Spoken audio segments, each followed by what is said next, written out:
Christ College of Engineering, established in 2015, is a new entrant in the field of professional education providers.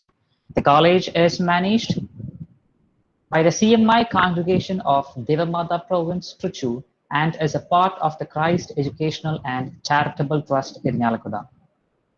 I extend heartfelt welcome and gratitude to our Executive Director, Father John Palekara, and the entire team.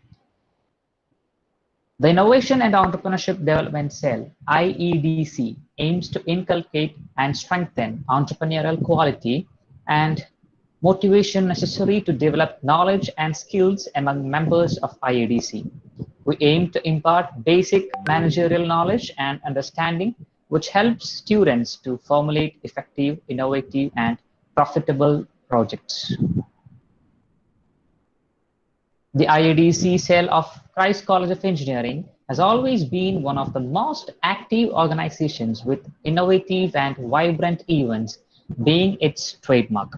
And this time, IEDC brings you LeaP, a 5-day event with sessions on prime topics being handled by experienced professionals and academicians in the industry.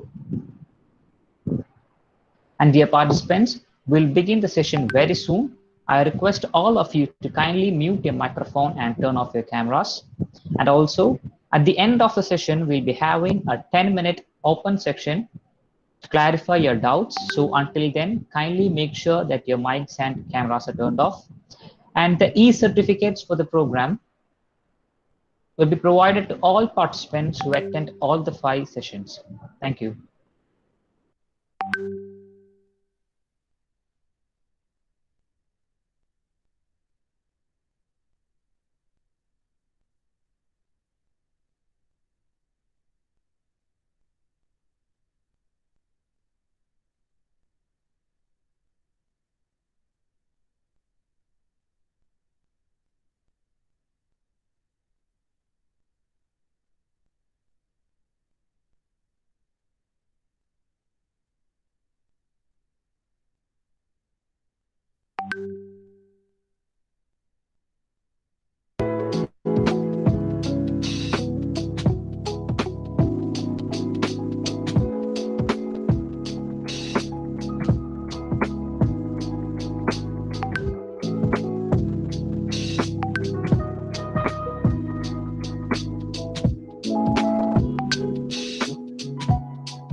Very good evening, everyone.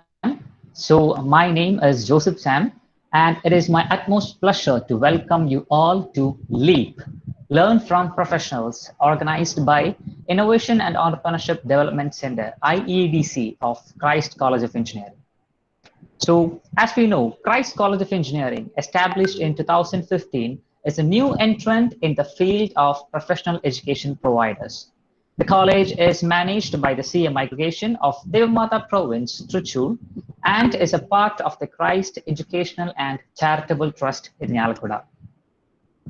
I extend heartfelt welcome and gratitude to our Executive Director for the John Palekara CMI, our Joint Director for the Joy Payapalli CMI, and the Canofaship Principal, Dr. Sajeev Johnson. I also extend welcome to all the Kerala Startup Mission officials present.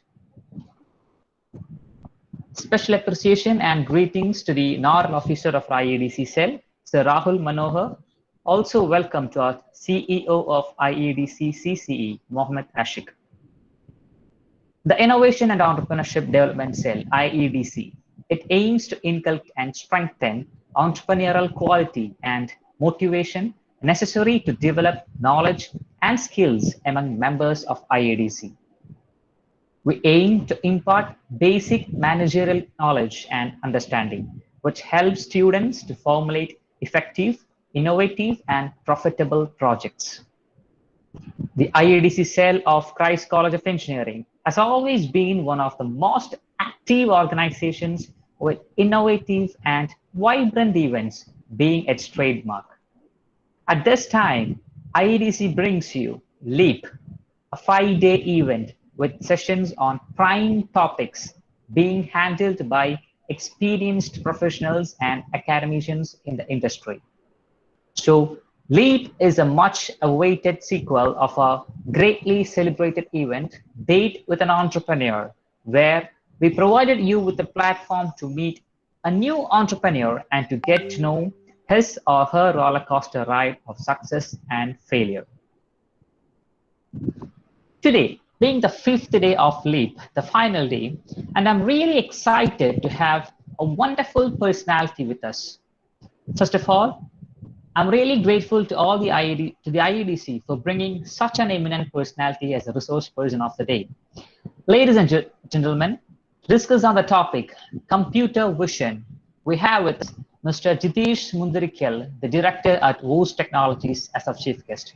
Welcome, sir. Welcome to the event. Now, thank you, Joseph. Yes, sir.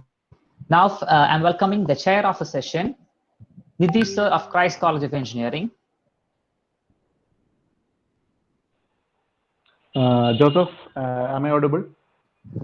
Yes, sir, you're audible. Okay. So, good evening, all.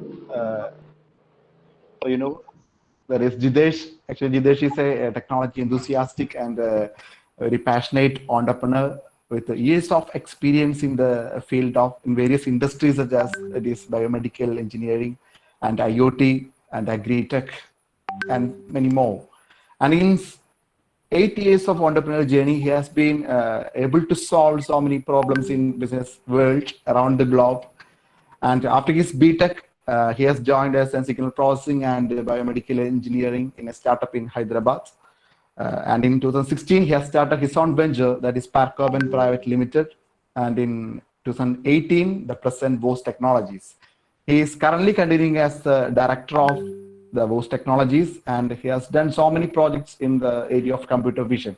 So, with immense pleasure, I would like to welcome Mr. Jithesh Mundirikkal for having the session. So, welcome, Jithesh. Thank you for the warm welcome.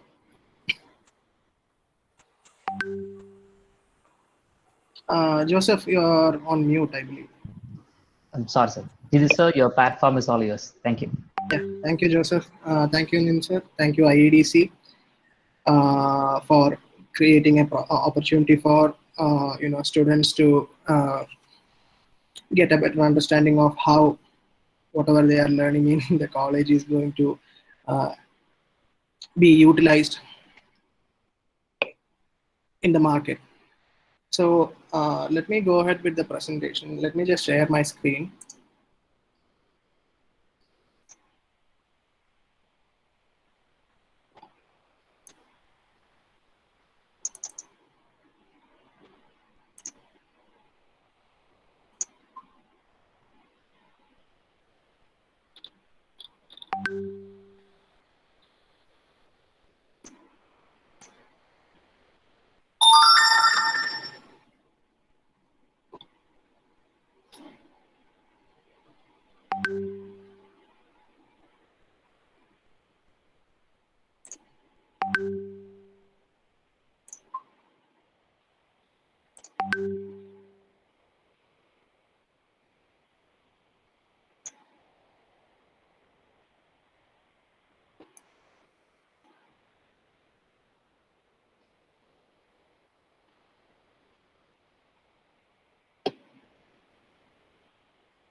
Are you able to see my screen?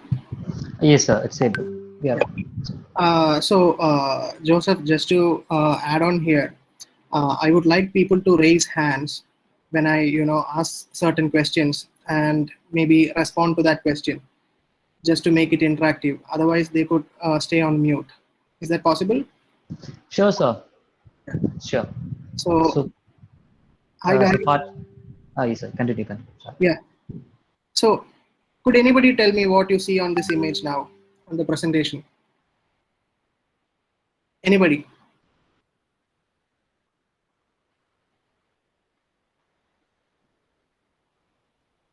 Hello? Guys, I want... Yeah, Krishna Prasad. It's a picture of a husky dog. Sir. Right. So how did you identify that this is a husky? Yeah, I guess the image got sent to my brain, and then my brain ran the classification algorithms and like identified it as a husky. Okay. So were you ever aware that this is a husky like about 10 years ago? Probably not. Probably not, right? Why? Just feel free to answer, okay? Wasn't introduced to such a concept as a husky. Like, I wouldn't have known what a husky dog breed is at that time. So if I showed this to you maybe 10 years ago, what would you say this is? A dog, right? Basically a dog. But because you understand or somebody told you that this is how a husky looks like, you are identifying this as a husky now, right? Yeah. Yes, sir. That's exactly what computer vision does. Okay, computer vision basically,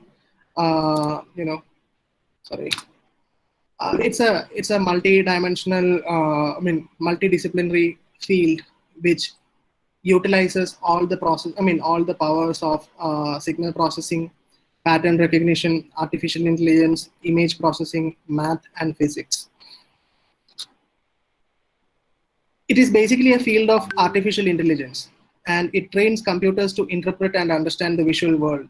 Okay, and using images from cameras and videos and deep learning, machines can accurately identify and classify objects and then react to what they see.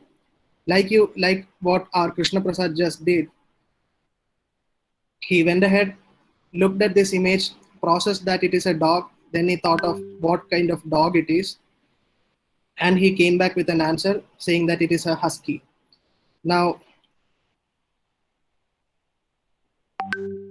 Krishna Prasad, can you tell me what this is again? It's a puppy. Okay, so sorry? It's a puppy of a husky, sir. Yeah. Unfortunately, the answer is wrong.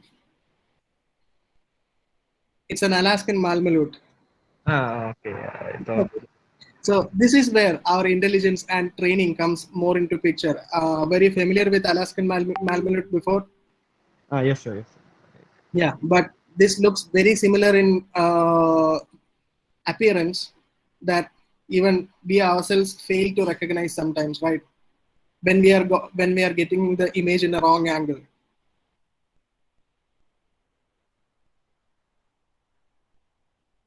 So that's where machine learning and artificial intelligence come into our branch of computer vision to enable us to, identify images better and to understand the images better.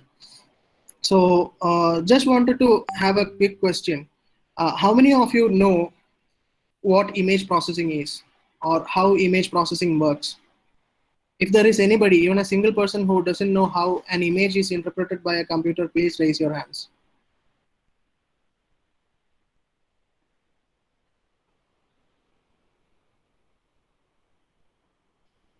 Okay, Mohammed Sahid has raised his hand. So I'm just going to, take you into what image is, and then I'll come back to this one.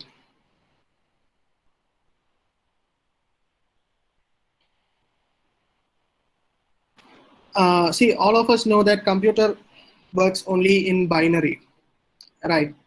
And whatever image that we see, this is just an image for us, but for a computer, this has to be interpreted as a, as a chunk of data. The image as such is of no use to the computer. When you give an image to a computer, maybe from a camera or from a file, the computer reads it as a set of binary data. And this is how that actually takes place. You see, the image is divided into a matrix. You might have heard of maybe 48 MP camera, 2 megapixel camera, 1 megapixel camera, 28 MP camera running around in the market, right? Out of that, those megapixels are what, the megapixel is what defines the resolution of an image. If you see on the screen, there is a low resolution image which has a grid on top of it. Now, each and every square of this image forms a pixel, and each pixel is represented by 3 numbers. Okay, if it is a color image, see, this is how an image is represented. You can see this is a combination of red, green, and blue, and the intensity varies according to the color mixing principles. And this is how an image is being interpreted by a computer. So basically, the computer vision resembles a jigsaw puzzle. It assembles the visual images in a way that you might put together a jigsaw puzzle. Think of how you approach a jigsaw puzzle. You take each and every pieces, and then you will identify the edges out of it. Probably you have a reference image on based on which you are going to assemble these jigsaw puzzles.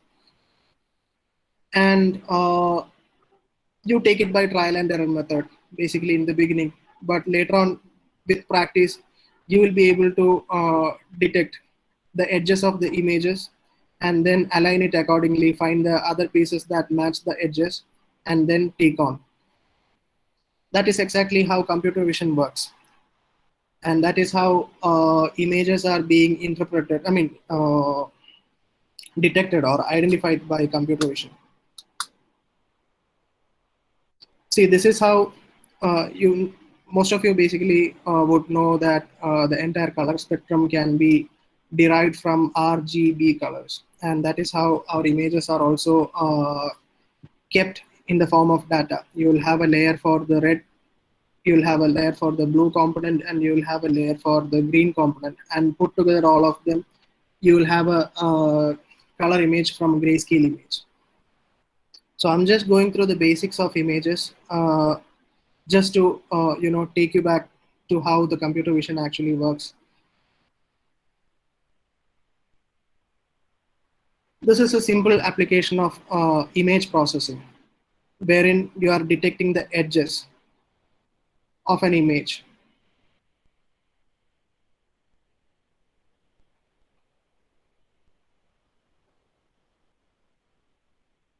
And this is how face recognition happens. So most of you are using computer vision on a daily basis. Could anybody just quote me a few examples out of it? Just the application of computer visions you see on a daily basis.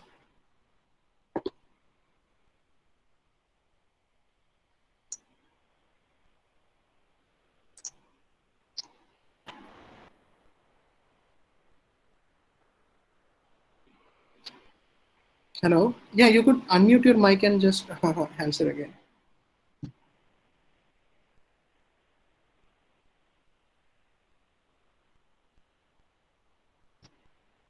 Anybody? Face recognition using OpenCV. Yeah, that you don't use it on a daily basis, right? I'm asking about any consumer application you are using. Any simple thing. Ivan, right? Yeah, Joseph. So like what we are doing now in this Google Meet, we are actually using the camera. If Right, the and video is transmitting that's video broadcasting. Have you guys been using Google Photos? yes, sir, yes. Yeah, and in that Google Photos, you will probably see the faces of people detected, and they'll be lying on top. So that if you click on one person's photo, you will be able to see all the photos tagged to that person, right? Yeah, right. Yeah, that is one application of Google, computer vision. Or you could have a very simple application. Have you seen QR code scanner? Yes. Yeah, that is one other simple, the most simplest application of computer vision.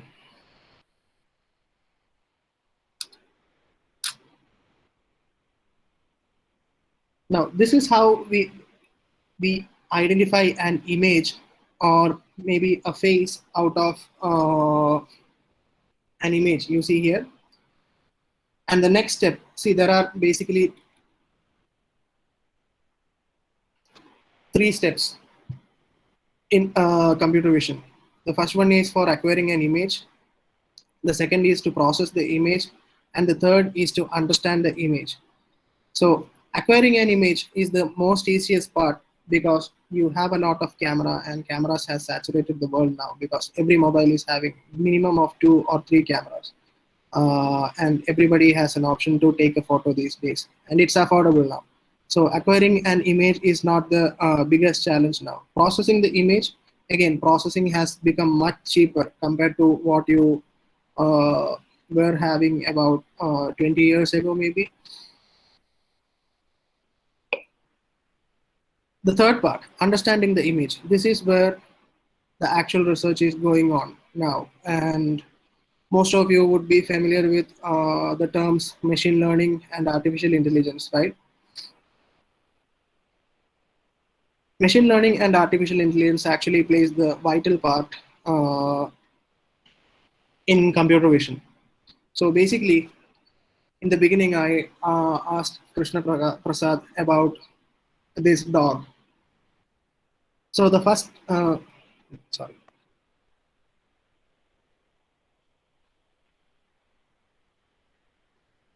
See, if it were a machine, what we would do is we would give a couple of data like this, showing that this is a dog, and this is called a labeled training set. And such a training set, along with a good machine learning algorithm, would be able to enable a computer to detect that the image that I first showed was an image of a dog. Now, if you go to the next level of training and earmark each and every face as a particular breed of dog, then you will be able to, label the dog as a Siberian Husky. Now, does any of you know this lady? If the answer is yes, then yeah, you have seen something or read something regarding image processing. This is one of the most widely used image of image for face recognition application. Every starter projects will be using this image for their initial experiments.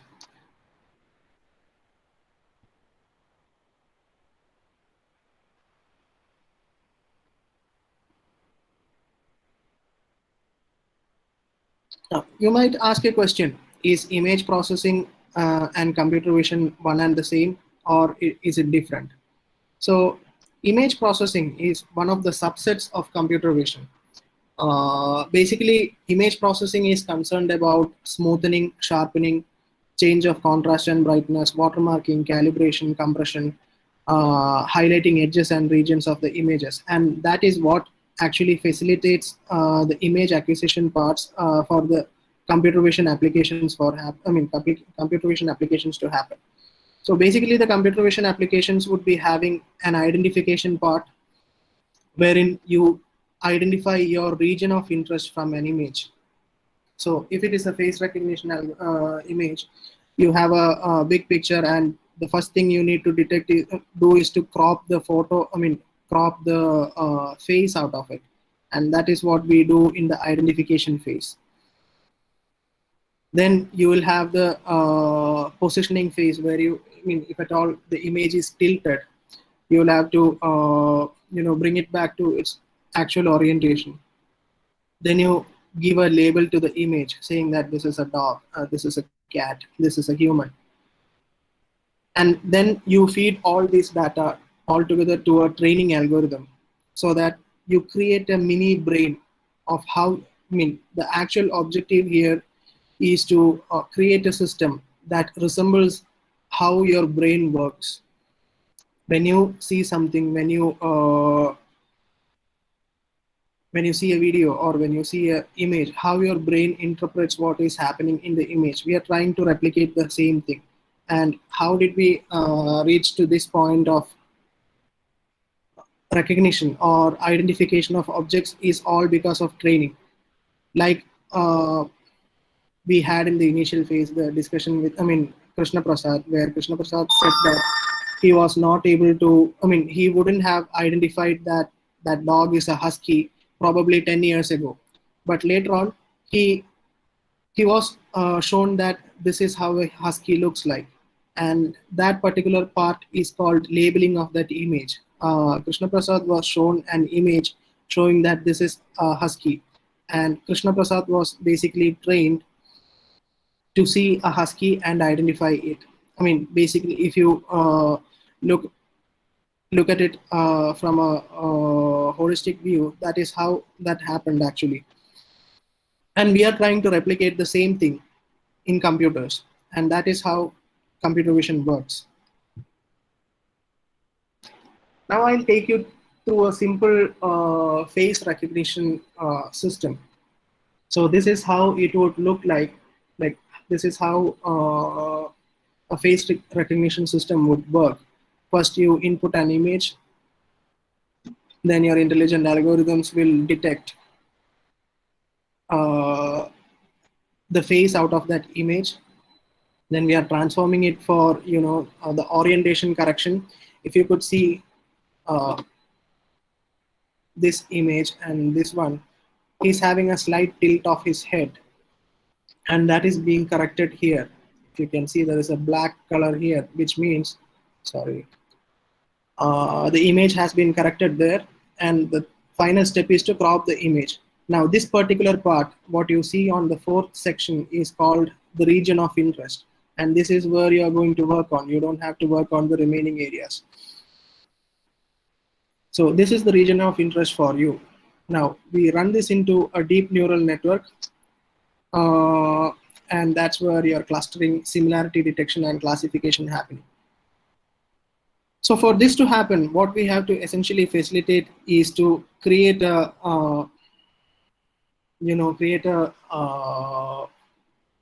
training model.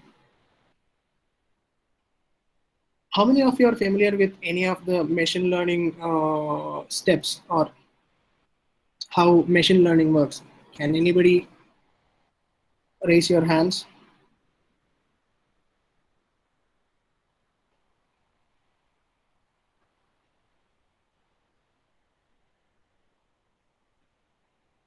Anybody? Okay. So machine learning, actually there are several steps in which the machine learning works. First, you have to acquire data. Then you have to classify data based on your intelligence on how you would classify the data. And then you have to feed it to a learning algorithm. There are several learning algorithms that you can use to train a machine learning system.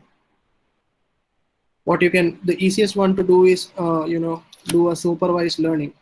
Supervised learning means you will give a data and the label for the data, like you are doing here.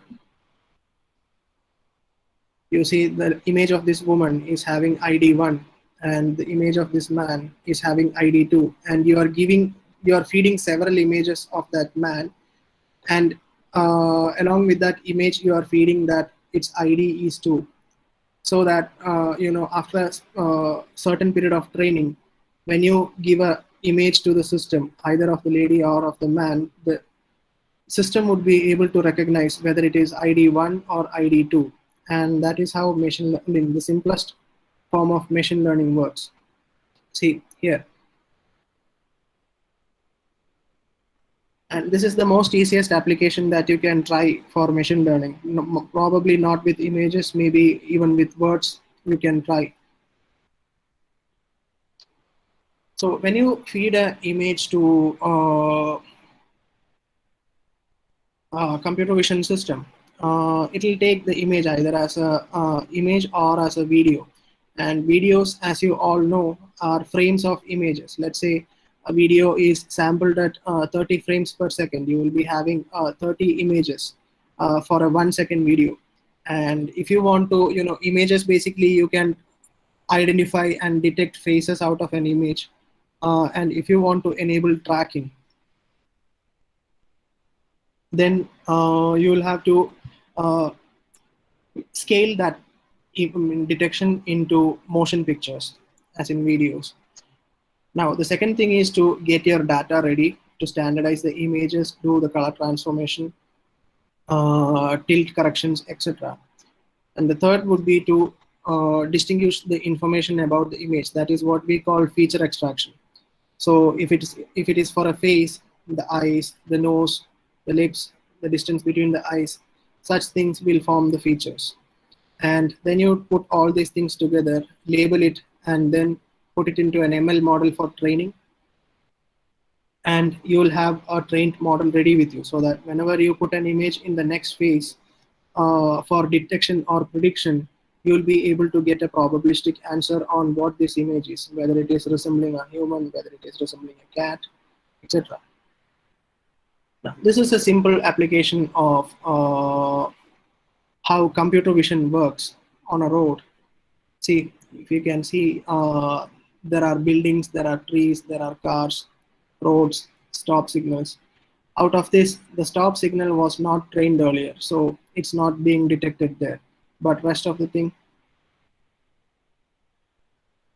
it's detecting because it's trained, and it is even showing the earmarked region for it. Now, what is an application? What is probably the application of it? See, you can have pedestrian detection, detection of car, detection of traffic lights, and even into that, if you are taking one step deeper, you can see the status as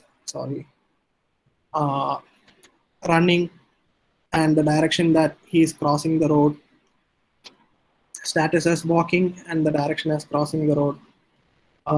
There is an alert here saying that the pedestrian is a child. So this is the level of real life application that computer vision could bring into. Now, most of you would have heard about Tesla, right? Anybody who has not heard about Tesla?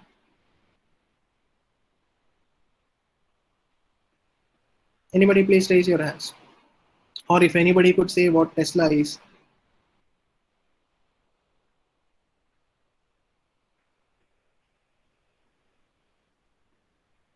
Yeah, Sharad.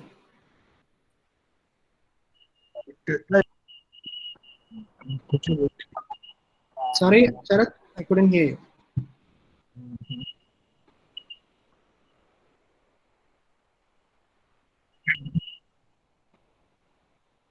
Hello? Hello. Yeah, I couldn't hear, Sharad.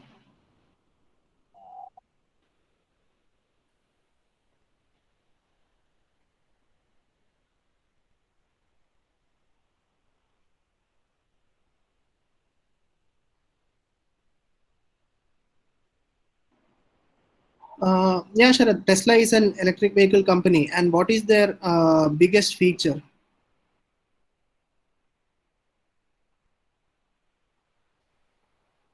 Yeah, it's autopilot, right? Self-driving car. So do you know how that works? This is how the world appears to a Tesla. Or if you want a bigger picture, see, this is how Tesla works. If you can see, the person is not holding his arm on the steering. The car is being self-driven. The person is sitting there just to meet the legal compliance because there is no law for a self-driving car. So somebody has to sit on the driver's seat. If you can see on the right side, you will see a lot of green and blue boxes. Those boxes are what Tesla detects as cars. And based on Tesla is actually predicting whether at this speed the car is going to collide with your car or not, and then deciding a path for itself to drive. And the whole thing is enabled because computer vision is a part of it. I'm not saying that computer vision is governing the whole thing, but computer vision is the major contribution for Tesla to do this autopilot. See, again, this is what I mentioned earlier, from an image to a video. So for in the image, you are detecting is it on a image, it is a frame. When it comes to video, so you should understand first that video is a collection of frames, and this is how tracking is done in videos. You do it on per image basis, and then you attach the whole thing to a timeline.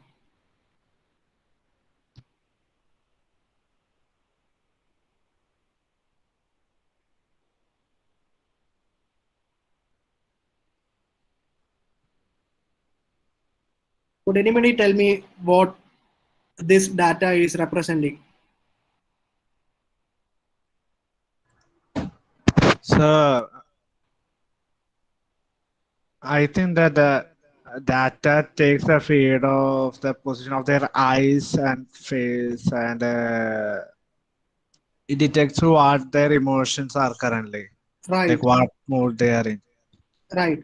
So, Sharad, so could you just tell me how that could be? That could happen just in layman terms. I don't, not too technical. Just in layman terms, how do you detect a person's emotion?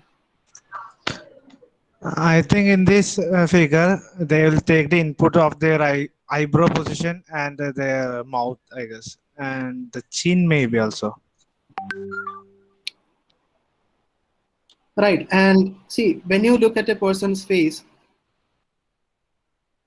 you would be able to detect the emotion, right? So if I show you a photo all of a sudden, you'll be able Yeah, to approximate. if technically, I think that we would have to train it with a lot of images. That we say if the person is, I think it will be in the supervised learning center.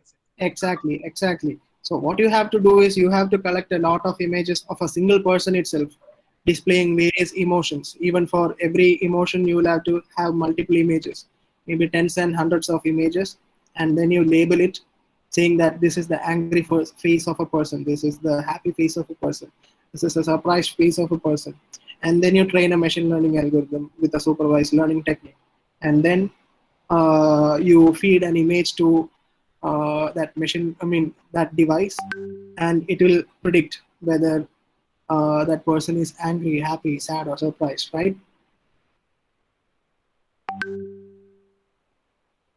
Yes, sir, I guess so. So I would like to take you to just next level, just to show how this could benefit a business, or why are we doing computer vision.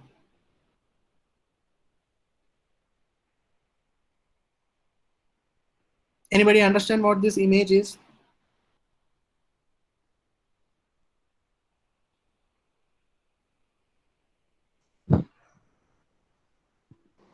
So I think it's a software designed by Walmart some supermarket chain like that to detect the customers and how much they are Let's call buying it a supermarket. and saving it to their database. Yeah, I'm just let's call it a supermarket. Yeah. Yeah, and what all do you see? What else do you see in that image? Okay, the cameras are focusing on the face of the customers and how much groceries they are buying. Right. So could you just give me a wide, guess on what this could actually mean to the supermarket? Actually, they are taking a data which can be processed like however they like. Like they can train another machine into by the data, like which age groups buy what stuffs and like that. And also you can see the mode of payment is also captured. Yeah, mode of payment is captured. Yeah. Yeah, as you rightly mentioned, this can be used as a data set. The data captured here can be used as a data set to train several other algorithms. Abhinav Menon has mentioned that it can be used for security purposes. You're absolutely right, but the possibilities are endless. Sir, there is no cash counter given. Sorry? So is this Amazon Go? Not cash counter. No. This is just a generic example. What I wanted to bring into you that how businesses utilizes this data. Now, Sharath rightly mentioned that you will be collecting a lot of data out of just this place, right? And if you can see, this is what they're, sorry.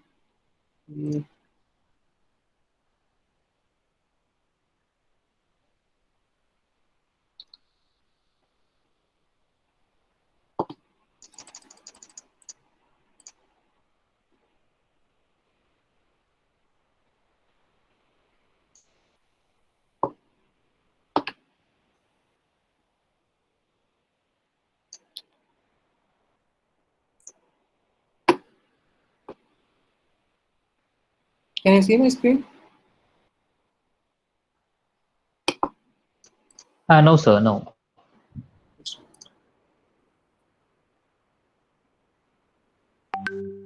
Yes, sir, now we can see it. Yeah. So as you can see here, this part, this is what they are doing is they are doing a behavioral analysis of the customer.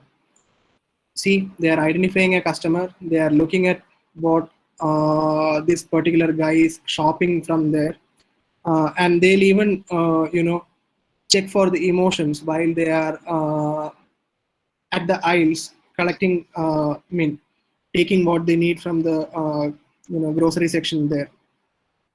And this will enable a lot of doors to be opened. Like what Karthik has mentioned, targeted advertisement. You're right, Karthik, and that's an intelligent guess. Targeted advertisement is the most sought for application of computer vision. Not just computer vision. You will also look at the dwelling times, like each person, how much time he's spending on each aisle. Like if a person is spending more time looking for a, let's say if he's looking for a microwave in one of the supermarket, and he looks at it for a long time, and later on decides not to purchase that, and the supermarket will be able to push more offers targeting that customer to buy that microwave. So this is how data is being utilized by several data companies, and you get to purchase all this data. Most of the data that you collect like this, you will be able to purchase it for a price, and that's how businesses makes money out of the data that you collect. And this is just one of the applications that I'm talking to you about. Any other application that you could think of here?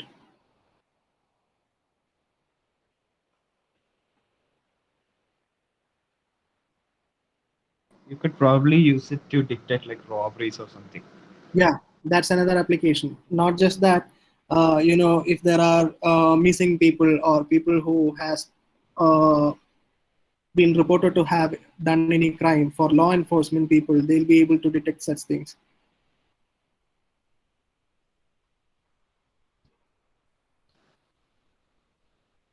Apart from this, what else do you think would be the probable application of computer vision?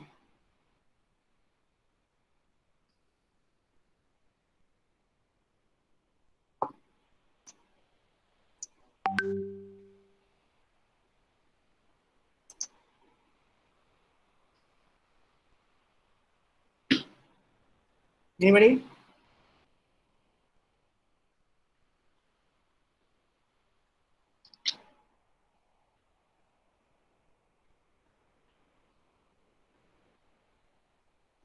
Do you think this could be used in any medical applications? Can be used to know if the person had any previous ailments or something like that. Yeah. Could you think of anything that could benefit, right now for the people? Yeah, to track the records of people who are who have been infected with the COVID virus. No. Tracking the this thing, yeah, that can be done probably by OCR or what you call optical character recognition. I'm just thinking, what is the most We could say if the biggest guy problem in takes India now? precaution measure against COVID. Sorry? Hello, Sharath? Like if he's wearing a mask or something like that. Right, that could be one of the critical applications you could try doing now, right? Or, to check if the social distancing is being maintained properly, if people are crowding anywhere. You also use thermal cameras to detect the temperature. Yes, thermal cameras to detect the temperature. Who said that? Krishna Prasad, sir. Yeah, Krishna Prasad. Good guess or, excellent choice on that. And we are doing that in several places here.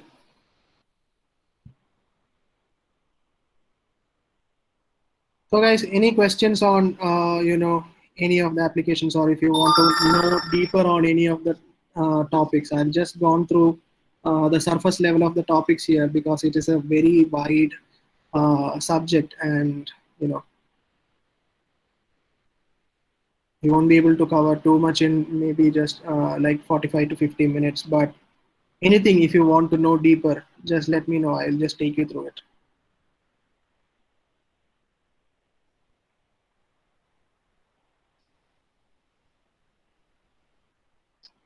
Anybody?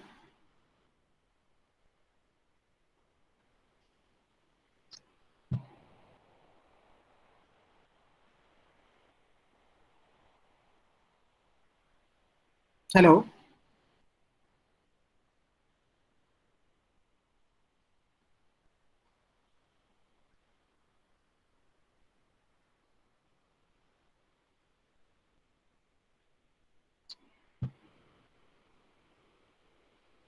Sir, will you pardon me? Will you just repeat the question? I had some network issues. Sorry? I had some network issues. Will you pardon the question? Something? No. If you have any questions, you can raise it now. Like if you want to know more in detail about any particular thing that I've talked about, or if you have any other doubts on computer vision, you could just ask me now. And I'll be able to, I'll be happy to answer on it.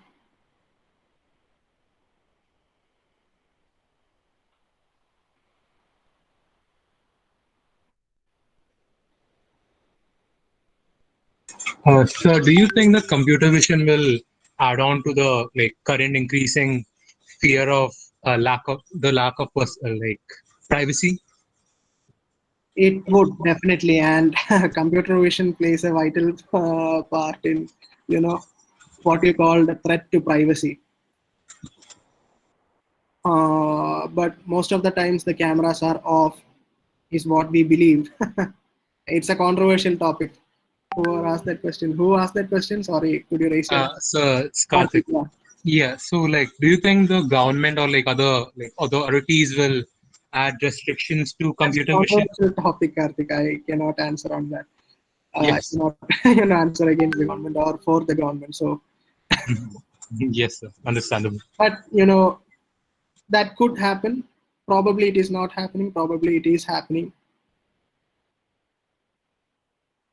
But anywhere there is a camera, and if it is connected to a network, there is always a possibility that somebody will be able to hack it. It is a valid threat.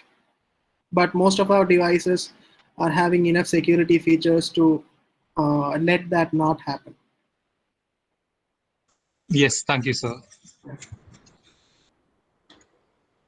So, what are the softwares or the guides we can use as an like a beginner in the computer vision? So as a beginner, the best thing that you could use would be MATLAB. You're familiar with MATLAB, right? Most of the guys? Or I currently know about OpenCV, but I am not familiar with MATLAB. okay, OpenCV is one of the most widely used libraries for image processing, and you have that in C++ C++ as well as Python. So you could use any of these languages and code it. But the funniest thing of using OpenCV with C++ is that you need to do a lot of code to achieve a few things. But you will have entire flexibility. But first thing you need to do is understand what an image is, how an image works. Like this, you have to understand what an image is. Okay, so the best way to do is to upload this image or take this image as an input in MATLAB.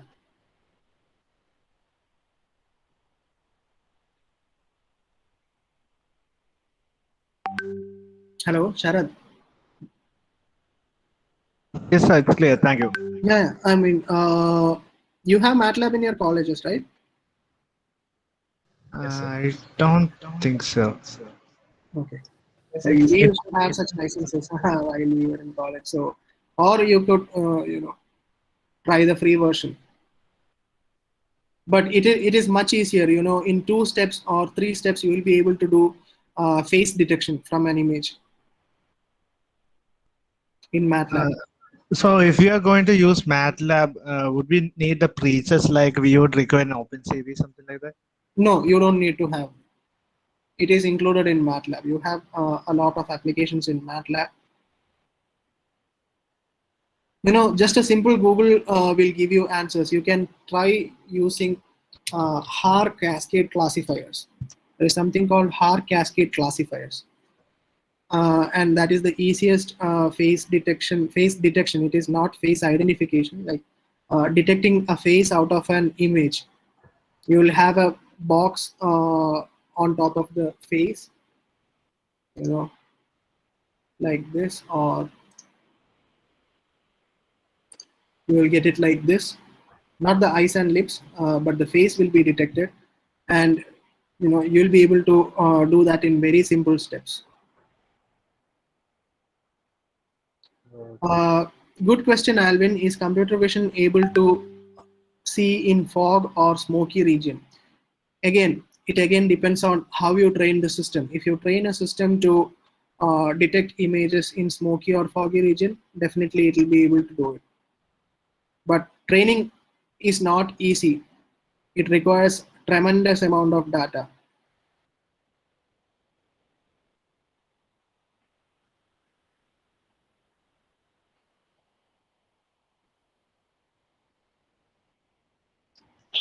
So we have a question from the chat box. It's asked by Tirtha Sri Kumar. How can we use this computer vision to control hardware movements? I mean, the integration part of both software and hardware. Tirtha, I couldn't understand your question. Could you just explain it a little bit deeper? To control hardware movements. Tirtha, if you're hearing me, you can turn on your microphone and you can directly ask the question to the resource person.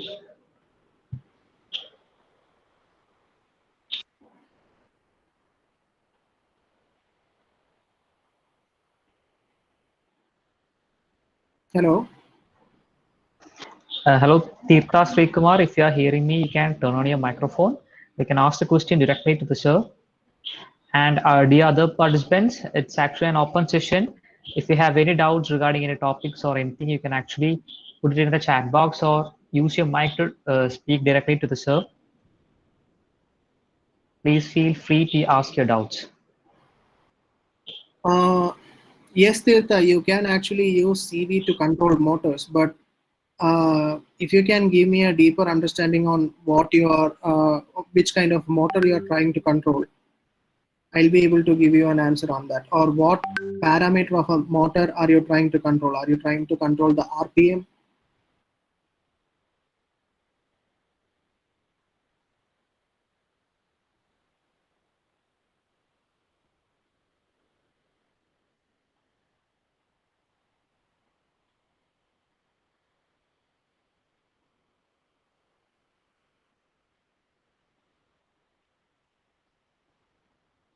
Hello, Tirtha, I'm waiting for your response on that. Are you trying to control the RPM?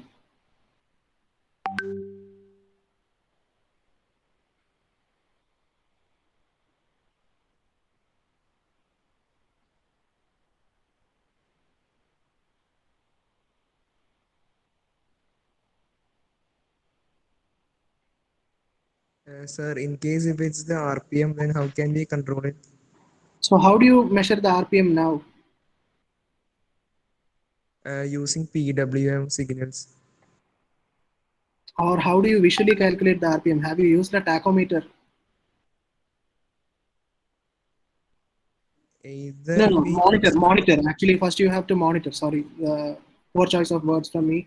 yeah, okay. Usually we use an either a capacitive proximity sensor or else near to the shaft or else something like a magnetic sensor, Hall effect sensor something.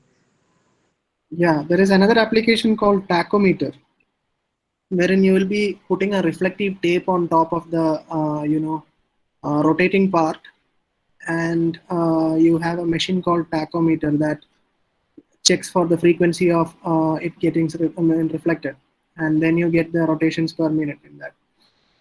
So you could use uh, that visual data to control a motor. Or this is not just the application. I could think of other applications as, let's say, a water level sensor, but these are going to be very costly.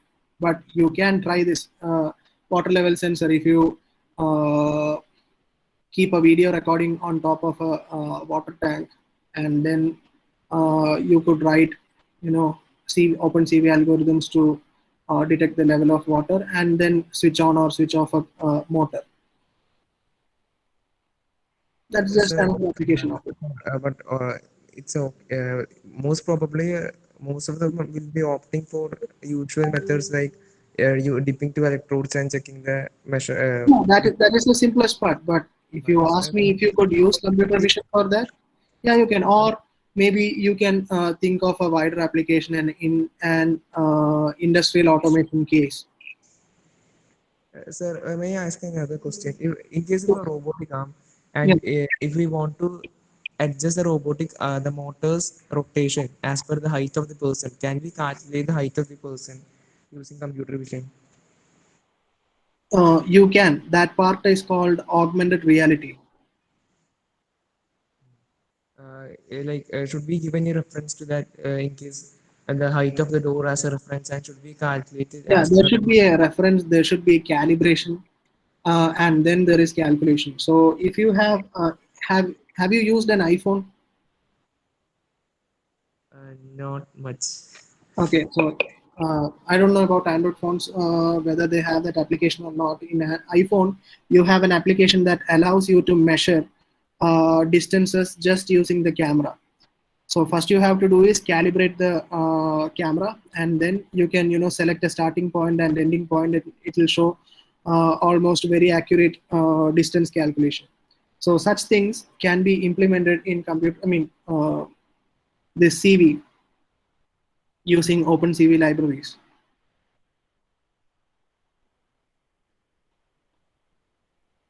Does that answer your question, Ivan? Yes, sir. Yes, yes. Yeah, what you asked is correct. You have to have some references like the height of the door or something that is standard, so that you will be able to calibrate. So the calibration you can do, every time, or you can calibrate it in a single time. It's all based Sir, on how your application works. in case if we can calibrate this height, also can we actually put that data into the motor's rotation actually? Yes, you can. So for that, you will have to connect your motors to the same system, or your motor should be IoT enabled, and you will have to send a trigger to it based on meeting certain conditions on your calculation. Right, sir. But the problem is usually we does this OpenCV in Python based or like MATLAB while we use usually C programming, or can we use it in can we use C computer vision in C programming or C++? Yes, yes, yeah, yeah. That is how CV is built on that, and it has been compiled for Python too. But CV is basically built on that. I have not used it a lot in C++, Okay, sir. Thank you, sir. because only then you will be able to control the hardware, or you should be using some devices like Raspberry Pi. If you don't have a custom design system, something like Raspberry Pi that can run on multiple languages.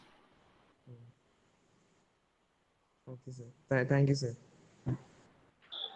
Thank you, Yeah, sir. thank you, Evan. So we have a question from Krishna Prasad once again. Yeah. Is there potential for unsupervised deep learning in CV? Is it possible to skip the data training process? See, at some point or other, data training is necessary, because there is no way a system can classify things. Let's say you are feeding 10 different items, or set of 10 different items. The system will be able to classify it as 10 different items, but somebody has to give the name for it. Okay, so you can even generate a training set using unsupervised learning. If you want me to quote an example, there is something called self-organizing maps. You have that readily available in MATLAB, I believe. Okay, self-organizing maps, what they do is, when you give them a bunch of data, they'll classify it based on similarity. You have to define what should be the percentage of similarity in a metric that is understandable to the algorithm, and then it will classify the entire data set into so many classes. And the next step that you have to do is, you have to label the classes, saying that the first set of classification is let's say label A, and the next set is label B. Then you take such things and put it into a supervised learning mode, and you will have a prediction model ready there. But yes, you can use deep learning, but it's not completely unsupervised. Unsupervised, what they'll do is, they won't identify. They'll classify stuff for you, but for identification, labeling has to be done at some point. Or what you could do is, you have open APIs. Many things have open APIs already available in the internet. If you want to use it for any application or for any projects, you have most of the image recognition or text recognition models, already trained models ready in the, even Google itself is providing APIs for it called Cloud Vision. So you can make use of that too. Because building a training model or trained model, it's not an easy task. Yeah, I asked the question basically because, like, even if someone has like a really inefficient machine learning algorithm, like if that guy puts in like more training data than someone who developed an efficient machine learning algorithm but has less data, then most of the time the guy with the more data would win. So Right, like, because that is how diversity comes in, and you will be able to correct the errors. okay, yeah, it cleared my doubt. So thank you. So two of our participants have actually raised their hands. Anjali told me, if it's a doubt, you can turn on your microphone.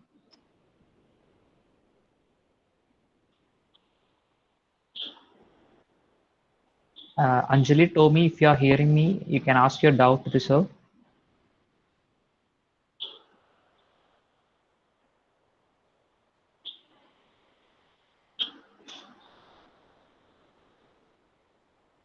Also, Agil Sushilan has also raised his hand.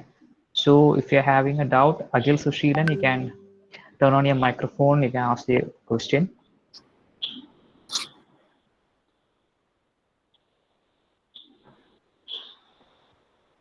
Okay, sir. So, sir, we have a question from the chat box once again. It's by Ivan Kavungal. Is Facebook API enough? That is his question, sir. Yeah, you can make use of it, but it's a paid API, I think. Everything is paid. Everything you talk about data is paid. Unless, I mean, there are certain open libraries available.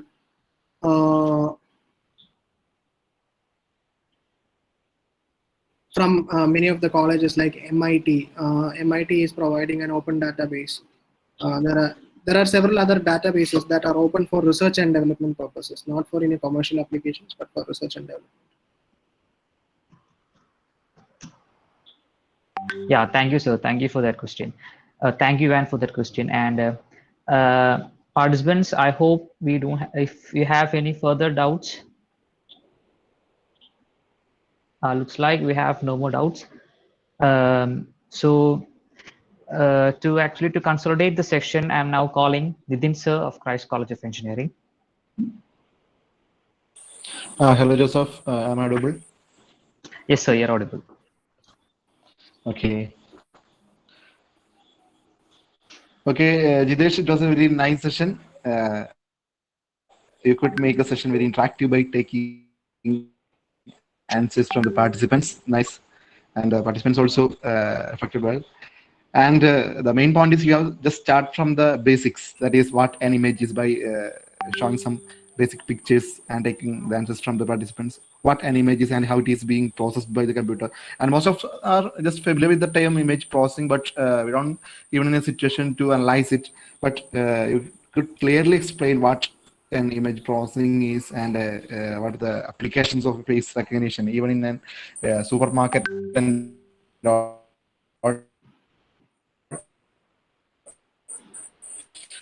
And that Tesla riding it was very informative, and the session was very well organized, and you have did the session well. And well, thank you once again. Thank you, Jithesh, for the nice session. Thank you, sir. Thank you. Yes, sir. Thank you, Nitin sir. Yes, And so Joseph, you can finish. Jithesh sir, by this we have almost reached the end of the session. And participants, I hope you have no more queries. But sir, with your permission, can we actually share your contact with the participants so that if they are having Sure, any further definitely. doubts? Sure, sir. Thank you, sir. So, dear participants, we'll be sharing the contact of Jithesh sir with you. If you have any further queries, you can actually directly contact him. And for the feedback session of the day, the link for the feedback is actually will be right now. And now to actually wind up the session, I'm calling the CEO of IEDC, Mohammed Ashik, for deliver the vote of thanks. Thank you, Sam. And before I start, I have to say that this is the final episode of LeaP. We have successfully completed 5 day and 5 different sessions in 5 different topics. I think and I hope this was a great, helpful, and a informative session for all the students. And as a official word of thanks, I would like to thank Mr. Jitin sir for joining with us and sharing his sharing your valuable informations to our fellow students and our members. And thank you, sir. And I would like to thank everyone, each and everyone behind the screen who had participated, helped, and done all other activities to uphold and make this event a successful one. And once again, I thank everyone. Thank you.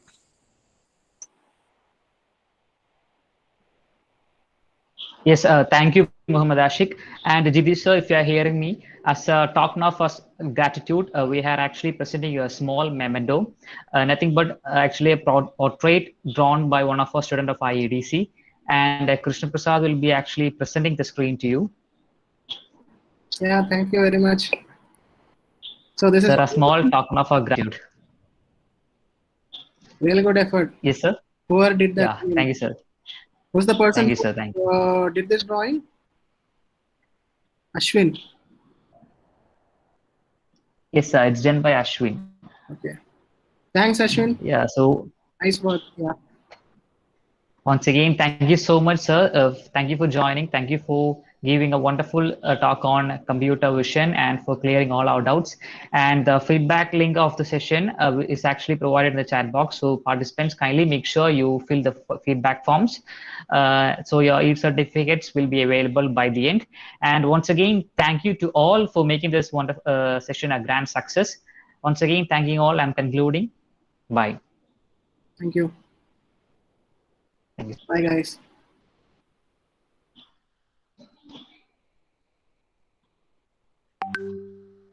Thank you, sir.